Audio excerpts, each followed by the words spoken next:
আমরা এখনো নির্বাচন কিংবা সংস্কার কেন্দ্রিক সমস্যাগুলো সমাধান সূত্রে পৌঁছাতে পারিনি। সেই জায়গা থেকে আমরা দেখছি যে একের পর এক নতুন বিষয় যুক্ত হচ্ছে, নতুন সংকট তৈরি হচ্ছে। আপনি নিশ্চয় অবগত আছেন, ভারত হঠাৎ করে বাংলাদেশি পণ্যের উপর স্থলবন্দর নিষেধাজ্ঞা আরোপ করেছে। এর আগে ট্রান্সশিপমেন্ট বাতিল করে ভারত, সে সঙ্গে সীমান্তে বিএসএফ এর পুশিন তো রয়েছেই। সবকিছু মিলে আসলে আমরা কোন পরিস্থিতির দিকে অগ্রসর হচ্ছি? শুনেন, এই সব কিছুর পেছনে মূল লক্ষ্যটা হলো নির্বাচনকে বিলম্বিত করা, যা নাকি একটা অন্তর্বর্তীকালীন সরকারের যা হওয়া উচিত ছিল তার ঠিক বিপরীত কাজটা।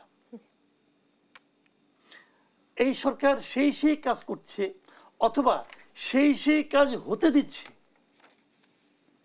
যেটা করলে পরে নির্বাচনটা বিলম্বিত করা যায়। যতদিন বিলম্বিত করা যায় ততদিনই তাদের লাভ।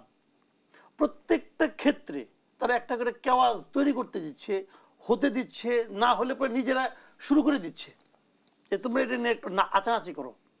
এই ফাঁকে তাদের কিছু মিশন আছে, তারা সেই মিশনগুলো করে নিচ্ছে। এই হলো একদম বটম লাইন। আর নির্বাচনে আর এই উপদেষ্টাদের মধ্যে কেউ আছে, তাদের হিসাব হলো যদি 2 ঘন্টাও বেশি থাকতে পারি তো 2টা ফাইলে তো সাইন করতে পারবো। তারা তো মজা পেয়ে গেছে, এই যে উপদেষ্টা থাকলে পরে কি মজাটা লাগে, এটা মজা তারা অলরেডি পেয়ে গেছে। কিন্তু তারা এখন ওই ধান্দায় আছে। আপনি ছোট একটা ঘটনা বলি, দেখেন বিষয়টা হলো কি, আপনাকে ভাই নিয়ম মেনে চলতে হবে।